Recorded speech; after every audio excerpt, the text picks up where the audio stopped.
ನಾ ಇವತ್ತು ಎಲ್ಲಿ ಹೋಗತ್ತನ್ರಿ ಎಲ್ಲಂದ್ರಿ ನಾ ಪವಾಡ ಪುರುಷ ಬಾಳುಮಮ್ಮನ ಕಡೆ ಹೊಂಟನ್ರಿ. ಬರ್ರಿ ಬಾಳುಮಮ್ಮನ ಕಡೆ ಹೋಗೋಣ ಮತ್ತು ಬಾಳುಮಮ್ಮನ ಜೀವನ ಚರಿತ್ರೆ ಏನೈತೆ ಅನ್ನೋದ ತಿಳ್ಕೊಂಡು ಬರ್ರಿ.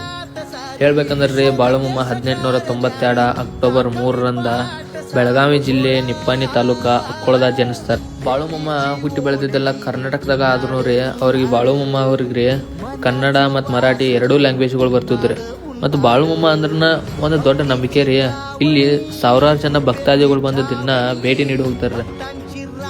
ಹೇಳ್ಬೇಕಂದ್ರಿ ಅವತ್ತು ಬಾಳುಮಮ್ಮನ ಹಿಂದೆ ಇದ್ದದ 15 ಕುರಿಗಳ ಇವತ್ತ 40,000 ಕುರಿಗಳಾಗಿ ಬೆಳೆದವ್ರಿ. ಯಾಕಂದ್ರೆ ಬಾಳುಮಮ್ಮ ಕೊನೆ ಉಸಿರು ಎಳೆದಿದ್ದ ಅದ್ಮಾಪುರದ ಮರಗೋಯಿ ಗುಡಿಯಾಗ್ರಿ. ಅಲ್ಲಿಂದ ಬಾಳುಮಮ್ಮನ ಶವ ತಗೊಂಡ್ ಬಂದ ಈಗೇನ್ ಕಾಣತಿತ್ರಲ್ಲ ಈ ಗುಡಿಯಾಗ ಸಮಾಧಿ ಮಾಡ್ತಾರ್ರಿ.